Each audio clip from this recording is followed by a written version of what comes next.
and care for our children will help shape a brighter future. Just you see.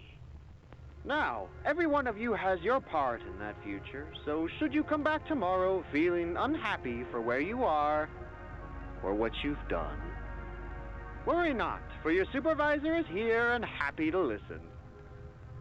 And should you come back years later, your conscience finally getting the better of you, may you descend into the dark and the dust, finding all that awaits you are incomprehensible horrors, each hungry for your return, each eager that they might find you.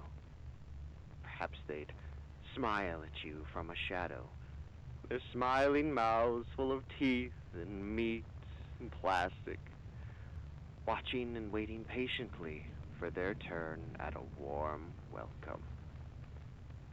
Or perhaps they won't allow you such time to figure your place in the world you'd left, a world that's theirs now. Welcome